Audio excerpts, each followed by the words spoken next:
ପ୍ରିୟ ଆତ୍ମନ୍, ନିବୃତ୍ତି ମାର୍ଗ ଭଲ ନା ପ୍ରବୃତ୍ତି ମାର୍ଗ? ସଦ୍ଗୁରୁଦେବ ନିଜ ନିଜ ସ୍ଥାନରେ, ନିଜ ନିଜ ସମୟରେ, ନିଜ ନିଜ ଅବସ୍ଥାରେ ଦୁଇଟି ଯାକ ଭଲ। ଉଭୟର ଆବଶ୍ୟକତା ରହିଛି, ଉଭୟର ସମାନ ମହତ୍ତ୍ୱ ରହିଛି। ଦିନବେଳେ ଜାଗ୍ରତ ଅବସ୍ଥାରେ ଯେପର୍ଯ୍ୟନ୍ତ ଆପଣ କାମରେ ଲାଗିଥାନ୍ତି, ସେ ପର୍ଯ୍ୟନ୍ତ ଆପଣ ପ୍ରବୃତ୍ତି ମାର୍ଗରେ ଥାନ୍ତି। ରାତ୍ରି ସମୟରେ ଆପଣ ଯେତେବେଳେ କ୍ଳାନ୍ତ ହୋଇ ଶୋଇଯାଆନ୍ତି, ସେତେବେଳେ ଆପଣ ନିବୃତ୍ତି ମାର୍ଗକୁ ପ୍ରବେଶ କରନ୍ତି। ଶୋଇଯିବା ନିବୃତ୍ତି ମାର୍ଗ ଏବଂ ଶୋଇବା ତ୍ୟାଗ କରି କାମରେ ଲାଗିଯିବା ପ୍ରବୃତ୍ତି ମାର୍ଗ। କର୍ମ ପ୍ରବୃତ୍ତି ମାର୍ଗ ଏବଂ କର୍ମରୁ ବିରାଟ ହେବା ନିବୃତ୍ତି ମାର୍ଗ। ଦିନ ପ୍ରବୃତ୍ତି ନିମନ୍ତେ ଓ ରାତ୍ରି ନିବୃତ୍ତି ନିମନ୍ତେ 24 ଘଣ୍ଟା ନା କେହି ଶୋଇପାରେ, ନା 24 ଘଣ୍ଟା କେହି ଜାଗିପାରେ। ବର୍ତ୍ତମାନ ଆପଣଙ୍କର ପ୍ରଶ୍ନ ହେଲା, ଶୋଇବା ଭଲ ନା ଜାଗିବା? ମୋର ଉତ୍ତର ହେଉଛି, ନିଜ ସମୟର ଆବଶ୍ୟକତା ଅନୁସାରେ ଦୁଇଟା ଯାକ ଭଲ। ଦିନ ଭଲ ନା ରାତି? ଦୁଇଟା ଯାକ ନିଜ ନିଜ ସମୟରେ ଭଲ। ଦିନ କର୍ମଯୋଗ ଓ ରାତ୍ରି ସନ୍ନ୍ୟାସ। କେହି ଯଦି କହେ ଯେ ଦିନ ଭଲ କାହିଁକି ନା ସେତେବେଳେ କାମ ସବୁ ହୁଏ, ରୋଜଗାର ହୁଏ। କିନ୍ତୁ ଅନ୍ୟ ଜଣେ ଏହା କହିପାରେ ଯେ ରାତ୍ରି ଯଦି ନ ହୁଏ ଏବଂ ମନୁଷ୍ୟ ଅଳ୍ପ ସମୟ ପାଇଁ କର୍ମରୁ ନିବୃତ୍ତ ହୋଇ ବିଶ୍ରାମ ଯଦି ନ କରେ, ତେବେ ପରଦିନ କର୍ମ କରିବା ଯୋଗ୍ୟ ହୋଇପାରିବ ନାହିଁ। ତେଣୁ କର୍ମଯୋଗ ଓ ସନ୍ନ୍ୟାସ ଦୁଇଟି ଯାକ ଭଲ। ଏହିପରି ଭାବରେ କୌଣସି କର୍ମରେ ପ୍ରବୃତ୍ତ ହେବାକୁ ପ୍ରବୃତ୍ତି ମାର୍ଗ ଓ କର୍ମରୁ ନିବୃତ୍ତ ହେବାକୁ ନିବୃତ୍ତି ମାର୍ଗ କହନ୍ତି। ଏହିପରି କର୍ମରୁ ନିବୃତ୍ତି ମାର୍ଗର ବ୍ୟାଖ୍ୟା ବିଭିନ୍ନ ରୂପରେ ବିଭିନ୍ନ ଲୋକ କରିଛନ୍ତି, କିନ୍ତୁ ଏପରି ଭାବରେ କରିଛନ୍ତି ଯେ ଲୋକେ ତାହାକୁ ତତ୍ତ୍ୱର ସହ ବୁଝିପାରି ନାହାନ୍ତି। ଲୋକେ ଏହି ତତ୍ତ୍ୱକୁ ବୁଝି ନ ପାରିବାର କାରଣ ହେଲା ଯେ କେତେକ ଏହି ଜ୍ଞାନକୁ ଏପରି ଭାବରେ ଉପସ୍ଥାପନ କରିଛନ୍ତି ଯେ ପଢ଼ିବା ଓ ଶୁଣିବା ଲୋକ ଭ୍ରମରେ ପଡ଼ିଯାଉଛନ୍ତି। କେତେକ ବର୍ଣ୍ଣନାକାରୀ ଓ ଲେଖକ ସ୍ୱୟଂ ଏହି ଜ୍ଞାନକୁ ତତ୍ତ୍ୱର ସହ ବୁଝିପାରି ନାହାନ୍ତି। ସଂସାର ଛାଡ଼ି ଯେ ଜଙ୍ଗଲକୁ ଚାଲିଯାଇଛି, ସେ ନିବୃତ୍ତି ମାର୍ଗାବଲମ୍ବୀ ଅଟେ, ଏକଥା କହିବା ଠିକ୍ ନୁହେଁ। ସହର ଓ ଗ୍ରାମରେ କେବଳ ସଂସାର ରହିଛି ଏମିତି କଥା ନୁହେଁ। ଜଙ୍ଗଲ ମଧ୍ୟ ସଂସାର ମଧ୍ୟରେ ଅଛି। ଜଙ୍ଗଲରେ ରହୁଥିବା ଲୋକ ଯଦି ସାଧୁ, ଯୋଗୀ ଓ ମୁକ୍ତି ପାଇବାର ଅଧିକାରୀ ହୋଇଥାନ୍ତେ ଓ ଜଙ୍ଗଲକୁ ଯିବାରେ ହିଁ ଯଦି ସଦ୍ଜ୍ଞାନ ଓ ସଦାଚାରୀ ହୋଇଯାଇଥାନ୍ତେ, ତେବେ ସବୁ ବନ୍ୟ ପଶୁ, ପକ୍ଷୀ, କୀଟ ପତଙ୍ଗ ଓ ବନବାସୀ ମନୁଷ୍ୟ, ରେଞ୍ଜର, ଫରେଷ୍ଟ ଅଫିସର, ଜଙ୍ଗଲରେ ବାସ କରୁଥିବା ଅନ୍ୟାନ୍ୟ ସବୁ ଶବର, କଲ୍ହ, ସାନ୍ତାଳ ଆଦି ବନଜାତିର ଲୋକେ ଆତ୍ମଜ୍ଞାନୀ, ଯୋଗୀ ଓ ସତ୍ ବିଚାରଶୀଳ ହୋଇଯିବା ଉଚିତ। ଯଦି ଗ୍ରାମମାନଙ୍କରେ ରହୁଥିବା ଲୋକେ ନିର୍ଦ୍ଦୟ, ତେବେ ବନ୍ୟ ପଶୁମାନେ ନିର୍ଦ୍ଦୟ ହେବା ଉଚିତ ନୁହେଁ। ପ୍ରକୃତ କଥା ହେଲା, ବନ ମଧ୍ୟ ସଂସାର ମଧ୍ୟରେ ରହିଛି, ସଂସାର ବାହାରେ ନୁହେଁ। ବନବାସୀ ମନୁଷ୍ୟମାନେ ମଧ୍ୟ ପ୍ରବୃତ୍ତି ଓ ନିବୃତ୍ତି ଉଭୟ ମାର୍ଗକୁ ଅବଲମ୍ବନ କରନ୍ତି। ଗୋଟିଏରେ କାମ ଚଳିବ ନାହିଁ।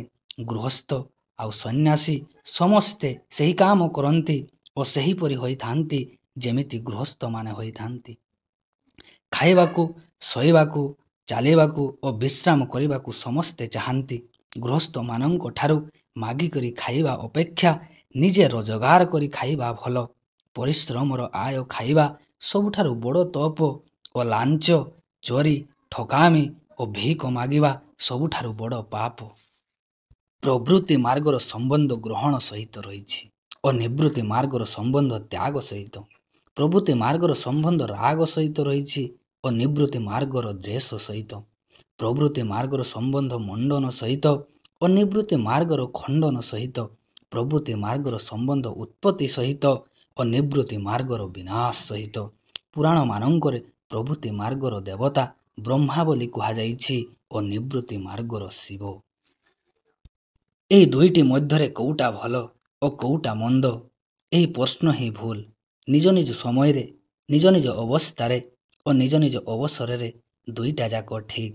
ବିବାହ କରିବା, ସ୍ତ୍ରୀ ରଖିବା ପ୍ରବୃତ୍ତି ମାର୍ଗ ଓ ସ୍ତ୍ରୀ ସଙ୍ଗ ଛାଡ଼ିଦେବା ନିବୃତ୍ତି ମାର୍ଗ। ଏଥିରେ କେଉଁଟା ଛାଡ଼ିବା ଓ କେଉଁଟା ରଖିବା ପଚାରିବା ହିଁ ଭୁଲ। ନିଜ ନିଜ ଅବସ୍ଥାରେ ଦୁଇଟା ଯାକ ଠିକ୍। ସ୍ତ୍ରୀର ତ୍ୟାଗ ଦୁଇଟି ଅବସ୍ଥାରେ କରାଯାଏ।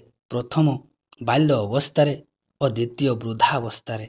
ବାଲ୍ୟ ଅବସ୍ଥାରେ ଓ ଅତି ବୃଦ୍ଧ ହୋଇଗଲେ ସ୍ତ୍ରୀର ଆବଶ୍ୟକତା ରହେ ନାହିଁ। ସ୍ତ୍ରୀ ତ୍ୟାଗର ଅର୍ଥ ନୁହେଁ ସ୍ତ୍ରୀକୁ ତଡ଼ିଦେବା ବା ତାକୁ ଛାଡ଼ି କୁଆଡ଼େ ଚାଲିଯିବା। ସ୍ତ୍ରୀ ତ୍ୟାଗର ଅର୍ଥ ହେଉଛି ସ୍ତ୍ରୀ ସହ ସହବାସ ତ୍ୟାଗ କରିବା। ବୀର୍ଯ୍ୟହୀନ ଅତି ବୃଦ୍ଧ ବା ନପୁଂସକ ହୋଇଗଲେ ସ୍ତ୍ରୀ ସହ ସହବାସ ଓ ଗର୍ଭବତୀ ହୋଇଗଲେ ବା ବୃଦ୍ଧ ହୋଇଗଲେ ସ୍ତ୍ରୀର ପୁରୁଷ ସହିତ ସହବାସର ଆବଶ୍ୟକତା ରହେ ନାହିଁ। ଏହିପରି ବାଲ୍ୟ ଅବସ୍ଥାରେ ମଧ୍ୟ ସ୍ତ୍ରୀ ସହବାସ ତ୍ୟାଗ କରିବା ଉଚିତ। ଏହି ଅବସ୍ଥା ସବୁରେ ବିବାହ ଉଚିତ ନୁହେଁ। କିନ୍ତୁ ଏପରି ଯୁବାବସ୍ଥାରେ ବିବାହ ନ କରିବା ମଧ୍ୟ ଉଚିତ ନୁହେଁ। ଅବସ୍ଥା ଭେଦରେ ପ୍ରଭୃତି ମାର୍ଗ ଓ ନିବୃତ୍ତି ମାର୍ଗ ଉଭୟ ଯଥାର୍ଥ। କ୍ଷୁଧା ହେଲେ ଭୋଜନ କରିବା ଓ ପେଟ ଭର୍ତ୍ତି ହେଲେ ଭୋଜନରୁ ନିବୃତ୍ତ ହେବା ଉଭୟ ନିଜ ନିଜ ଅବସ୍ଥାରେ ଯଥାର୍ଥ। ମୂଳ ତ୍ୟାଗର ଆବଶ୍ୟକତା ହେଲେ ତ୍ୟାଗ ଦିଗକୁ ନିବୃତ୍ତ ହେବା ଏବଂ ଭୋଜନ ସମୟରେ ଭୋଜନ ଦିଗ ପ୍ରତି ପ୍ରବୃତ୍ତ ହେବା ଉଭୟ ଯଥାର୍ଥ। ମୂଳ ତ୍ୟାଗର ଆବଶ୍ୟକତା ସମୟରେ ତ୍ୟାଗର ହିଁ ମହତ୍ତ୍ୱ ରହିଛି। କ୍ଷୁଧା ଲାଗିବା ଅବସ୍ଥାରେ ତ୍ୟାଗର କୌଣସି ମହତ୍ତ୍ୱ ନାହିଁ। ସେହି ସମୟରେ ଗ୍ରହଣର ହିଁ ମହତ୍ତ୍ୱ ରହିଛି। ଆତ୍ମଜ୍ଞାନ ଓ ପୁଣ୍ୟ କର୍ମ ପ୍ରତି ଅନୁରାଗ ରଖିବା ଯେତିକି ଭଲ, ଅଜ୍ଞାନ ଅବିଦ୍ୟା ଏବଂ ପାପ କର୍ମ ପ୍ରତି ବିରକ୍ତି ହେବା ସେତିକି ଭଲ।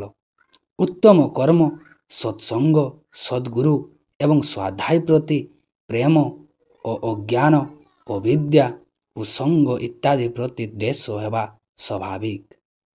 ଜ୍ଞାନ ପ୍ରତି ପ୍ରବୃତ୍ତିର ଯେଉଁ ମହତ୍ତ୍ୱ ସେହିପରି ଅଜ୍ଞାନ ଦିଗରୁ ନିବୃତ୍ତିର ମଧ୍ୟ ସେହି ମହତ୍ତ୍ୱ। ପ୍ରବୃତ୍ତି ଓ ନିବୃତ୍ତି ନିଜ ନିଜ ଅବସ୍ଥାରେ ଉଭୟ ଠିକ୍। ଯୋଗ କରିବା ସମୟରେ ଆପଣ ସବୁ ଦିଗରୁ ମନକୁ ଫେରାଇ ଆଣି ସଂସାରରୁ ମନକୁ ନିବୃତ୍ତି କରି ଯେପର୍ଯ୍ୟନ୍ତ ଭିତର ଦିଗକୁ ନ ଆଣିଛନ୍ତି, ଏହି ପ୍ରକାରରେ ଯେପର୍ଯ୍ୟନ୍ତ ପ୍ରଭୃତିର ମାର୍ଗକୁ ଅବଲମ୍ବନ ନ କରିଛନ୍ତି ସେ ପର୍ଯ୍ୟନ୍ତ ଯୋଗପଦ ପ୍ରାପ୍ତ କରିପାରିବେ ନାହିଁ। ଭୋଗ ଯେମିତି ପ୍ରଭୃତି ମାର୍ଗ ଦ୍ୱାରା ହୋଇଥାଏ, ଠିକ୍ ସେହିପରି ଯୋଗ ନିବୃତ୍ତି ମାର୍ଗ ଦ୍ୱାରା ହୋଇଥାଏ। ଭୋଗର ସମୟରେ ପ୍ରଭୃତି ମାର୍ଗର ଯେପରି ଆବଶ୍ୟକତା ରହିଛି, ଯୋଗ ସମୟରେ ନିବୃତ୍ତି ମାର୍ଗର ମଧ୍ୟ ସେହିପରି ଆବଶ୍ୟକତା ରହିଛି। ସୁଷୁପ୍ତାବସ୍ଥା ପାଇଁ ନିବୃତ୍ତିର ଯେତିକି ଆବଶ୍ୟକତା ରହିଛି, ଜାଗ୍ରତ ଅବସ୍ଥାରେ ପ୍ରଭୃତିର ସେତିକି ଆବଶ୍ୟକତା ରହିଛି। ବର୍ତ୍ତମାନ ଆପଣ ନିଜେ ବିଚାର କରନ୍ତୁ, ନିଦ୍ରାବସ୍ଥା ଭଲ ନା ଜାଗ୍ରତ ଅବସ୍ଥା? ନିଜ ନିଜ ସମୟରେ ଦୁଇଟି ଯାକ ଭଲ। ଯଦି କେହି ସବୁବେଳେ ଶୋଇ ରହେ ତେବେ ଶୀଘ୍ର ମରିଯାଏ। ଠିକ୍ ସେହିଭଳି ଯଦି କେହି ସବୁବେଳେ ଜାଗି ରହେ ତ ସେ ମଧ୍ୟ ମରିଯିବ। ସବୁବେଳେ ଖଟରେ ପଡ଼ି ରହିଲେ ନିଦ ଭଲ ହୁଏ ନାହିଁ ଓ ସବୁବେଳେ ଅନିଦ୍ରା ରହିଲେ ମଧ୍ୟ ମନୁଷ୍ୟ କୌଣସି କାମର ଯୋଗ୍ୟ ହୋଇନଥାଏ। ଦିନବେଳେ ବହୁତ କାମ କଲେ ଯାଇ ରାତିରେ ନିଦ ଭଲ ହୁଏ। କର୍ମରେ ପ୍ରବୃତ୍ତି ଓ ପୁଣି କିଛି ସମୟ ପାଇଁ କର୍ମରୁ ନିବୃତ୍ତି ଦୁଇଟା ଯାକ ଆବଶ୍ୟକ। ସବୁବେଳେ ଶୋଇବା ବା କେବେ ହେଲେ ନ ଶୋଇବା ଆଦୌ ଭଲ ନୁହେଁ। ଗୋଟିଏ ମାତ୍ର ଅବସ୍ଥାରେ କେହି ହେଲେ ସର୍ବଦା ରହି ନପାରେ। ଯେ କେହି ବି ହଉ ସର୍ବଦା ସମାଧିରେ ମଧ୍ୟ ରହିପାରିବ ନାହିଁ। ଠିକ୍ ଏହିପରି ସଦାସର୍ବଦା ଭୋଗରେ ହିଁ ରହୁଥିବା ବା ପ୍ରଭୃତିରେ ରହୁଥିବା ବ୍ୟକ୍ତି କେବେ ହେଲେ ପୂର୍ଣ୍ଣ ସୁଖୀ ହୋଇପାରେ ନାହିଁ। ସଦାସର୍ବଦା କେବଳ ଯୋଗ କରୁଥିବା ବ୍ୟକ୍ତି ମଧ୍ୟ ପୂର୍ଣ୍ଣ ସୁଖୀ ହୋଇପାରେ ନାହିଁ। ମହାଦେବ ଯଦି 1000 ବର୍ଷ ସମାଧିରେ ରହନ୍ତି ତ 1000 ବର୍ଷ ଜାଗିକରି ରହନ୍ତି। କୁମ୍ଭକର୍ଣ୍ଣ ଯଦି 6 ମାସ ଶୋଇକରି ରହୁଥିଲା ତ 6 ମାସ ଜାଗ୍ରତ ଅବସ୍ଥାରେ ରହୁଥିଲା। ଏବେ ପ୍ରଶ୍ନ ହେଲା, ନିଦ୍ରା ଭଲ ନା ଅନିଦ୍ରା ଭଲ? ଏହି ପ୍ରଶ୍ନ ହିଁ ବ୍ୟର୍ଥ। ନିଜ ନିଜ ସମୟରେ ଉଭୟ ଭଲ। ମଳତ୍ୟାଗ ନିମନ୍ତେ ପାଇଖାନା ଆଡ଼କୁ ଯିବା ଯେତିକି ଆବଶ୍ୟକ, ଭୋଜନ ସମୟରେ ରୋଷେଇ ଘରର ଅଗଣା ବା ଡାଇନିଂ ଟେବୁଲ ଆଡ଼କୁ ଯିବା ସେତିକି ଆବଶ୍ୟକ। ଏବେ ଯଦି କେହି ପଚାରେ ଯେ ରୋଷେଇ ଘର ଆଡ଼େ ଯିବା ଠିକ୍ ନା ପାଇଖାନା ଆଡ଼କୁ, ତା ପାଇଁ ମୋର ଉତ୍ତର ଏଇଆ ହେବ ଯେ ନିଜ ନିଜ ସମୟରେ ଦୁଇଟି ଯାକ ଆବଶ୍ୟକ। କିନ୍ତୁ ଯେ ମଳତ୍ୟାଗ ରୂପକ କର୍ମରୁ ନିବୃତ୍ତ ହୋଇସାରିଛି, ସେ ପାଇଖାନା ଭିତରେ ବସି ରହିବା କୌଣସି ଆବଶ୍ୟକତା ନାହିଁ କିମ୍ବା ଭୋଜନ କରିସାରିବା ପରେ ଖାଇବା ସ୍ଥାନରେ ବସି ରହିବା ମଧ୍ୟ କୌଣସି ଆବଶ୍ୟକତା ନାହିଁ। କ୍ଷୁଧା ହେଲେ ଭଜନ ପ୍ରତି ପ୍ରବୃତ୍ତ ହେବା ଏବଂ ଭଜନ କରିସାରିଲେ ଉଦର ପୂରଣ ହୋଇଗଲେ ଭଜନରୁ ନିବୃତ୍ତ ହେବା ଉଭୟ ନିଜ ନିଜ ସ୍ଥାନରେ ଯଥାର୍ଥ ବା ଉଚିତ। ବହୁତ ଖାଇବାକୁ ଯିବା ଯେମିତି ଭଲ ନୁହେଁ, ଅତ୍ୟଧିକ ପାଇଖାନାକୁ ଯିବା ମଧ୍ୟ ଭଲ ନୁହେଁ। ନିଜ ନିଜ ସମୟରେ ଉଭୟ ଭଲ। ଯେଉଁମାନେ ସର୍ବଦା ଭୋଗରେ ବୁଡ଼ି ରହିଛନ୍ତି ସେମାନେ ଯେମିତି ମୂର୍ଖ, ସର୍ବଦା ଜଡ଼ ଓ ମୂଢ଼ ତଥା ସଂଜ୍ଞାହୀନ ହୋଇ ସମାଧିରେ ପଡ଼ି ରହିଥିବା ଲୋକେ ମଧ୍ୟ ମୂର୍ଖ। ସର୍ବଦା ଖେଳରେ ପ୍ରବୃତ୍ତି ରହିଥିବା ବାଳକ ଯେମିତି ମୂର୍ଖ। ଯେଉଁ ବାଳକ କେବେ ନ ଖେଳି ସର୍ବଦା ପଢ଼ୁଥାଏ ସେ ମଧ୍ୟ ସେତିକି ମୂର୍ଖ। ଯୋଗ ଓ ଭୋଗ, ଦିନ ଓ ରାତି, ପ୍ରବୃତ୍ତି ଓ ନିବୃତ୍ତି ସବୁ ନିଜ ନିଜ ସମୟରେ ଯଥାର୍ଥ। ଏତେ ଗୁଡ଼ାଏ ମୁନି ଋଷି ମାନଙ୍କ ମଧ୍ୟରୁ ଯଦି 5-7 ଜଣ ମୁନି ଦୃଷ୍ଟାନ୍ତ ଦେବାରୁ ଅବିବାହିତ ରହି ଯୋଗୀ ହୋଇ ଥାଇପାରନ୍ତି ତ ତଥାପି ଆପଣଙ୍କର ପକ୍ଷ ସିଦ୍ଧ ହେଉନାହିଁ। ଏ ସମସ୍ତେ ଯେଉଁ ଯୋଗେଶ୍ୱର ମାନଙ୍କୁ ମାନନ୍ତି, ଯେଉଁମାନେ ଏ ସମସ୍ତଙ୍କ ଆଦର୍ଶ ରୂପ ଗଣା ହୁଅନ୍ତି ସେମାନେ ସମସ୍ତେ ବିବାହିତ, ଯେପରି ଶ୍ରୀକୃଷ୍ଣ, ବିଷ୍ଣୁ, ବ୍ରହ୍ମା, ଯୋଗେଶ୍ୱର, ଯୋଗୀରାଜ ଓ ଯୋଗର ପ୍ରବର୍ତ୍ତକ ମହାଦେବ ମଧ୍ୟ ଶ୍ରୀଯୁକ୍ତ ଥିଲେ ଓ ଏବେ ମଧ୍ୟ ଶ୍ରୀଯୁକ୍ତ ହୋଇ ରହିଛନ୍ତି। ଯୋଗ ବାସିଷ୍ଠର ରଚୟିତା ବଶିଷ୍ଠ ମଧ୍ୟ ଶ୍ରୀଯୁକ୍ତ ଥିଲେ। ଗୌତମ ମଧ୍ୟ ଶ୍ରୀଯୁକ୍ତ ଥିଲେ। ଅତ୍ରି ଶ୍ରୀଯୁକ୍ତ ଥିଲେ ଏବଂ ଆପଣଙ୍କ ଆଙ୍ଗୁଳି ଗଣା ଏହି 5-7 ଜଣ ମୁନିଙ୍କୁ ଛାଡ଼ିଦେଲେ ବାକି ସମସ୍ତେ ବିବାହିତ ଥିଲେ। କିନ୍ତୁ ଏହାର ଉଦ୍ଦେଶ୍ୟ ଏହା ମଧ୍ୟ ନୁହେଁ ଯେ ଜଣେ ଅତି ବୃଦ୍ଧ ବା ଜଣେ 7-8 ବର୍ଷ ବୟସର ବାଳକ ଯୋଗ କରିବାକୁ ହେଲେ ବିବାହିତ ହେବାର ଆବଶ୍ୟକ। ଯେପରିକି ଜଣେ ଅତି ବୃଦ୍ଧ ବୀର୍ଯ୍ୟହୀନ ନପୁଂସକ ବା ବାଳକ ନିମନ୍ତେ ସ୍ତ୍ରୀ ଅନାବଶ୍ୟକ, ସେହିପରି ଜଣେ ଯୁବକ ଯୋଗୀ ନିମନ୍ତେ ସ୍ତ୍ରୀ ଆବଶ୍ୟକ। 5-7 ଜଣ ମୁନି ଯେଉଁମାନେ ବିବାହ କରିନଥିଲେ ସେମାନଙ୍କର ପିତାମାନେ ବିବାହ କରିଥିବା ମୁନି ଥିଲେ। ତାଙ୍କର ପିତାମାନେ ମଧ୍ୟ ଗୃହସ୍ଥ ଥିଲେ। ସେମାନଙ୍କୁ ପାଳନ ପୋଷଣ କରୁଥିବା ଲୋକେ ବା ତାଙ୍କର ଅନ୍ନଦାତାମାନେ ମଧ୍ୟ ଗୃହସ୍ଥ ହିଁ ଥିଲେ। ଯେଉଁ କାମ ଭଲ ତାକୁ ସମସ୍ତେ କରିବା ଉଚିତ। ଯଦି ସମସ୍ତେ ନିବୃତ୍ତି ମାର୍ଗରେ ସାଧୁ ହୋଇଯିବେ ତେବେ ସୃଷ୍ଟି ହିଁ ରହିବ ନାହିଁ। ଆଉ କିଛି ଦିନ ପରେ ସଂସାରରେ କେହି ରହିନଥିବେ। ନା କେହି ସାଧୁ ରହିବ, ନା କେହି ନିବୃତ୍ତ ମାର୍ଗୀ ରହିବ। କିନ୍ତୁ ଯଦି ସମସ୍ତେ ଗୃହସ୍ଥ ହୋଇ ରହିଥିବେ ତେବେ ସବୁ କାମ ଚାଲିବ ଓ ପ୍ରବୃତ୍ତି ଓ ନିବୃତ୍ତି ଉଭୟ ମାର୍ଗର ଲୋକେ ଉତ୍ପନ୍ନ ହେବେ ଓ ନିରନ୍ତର ରହିଥିବେ।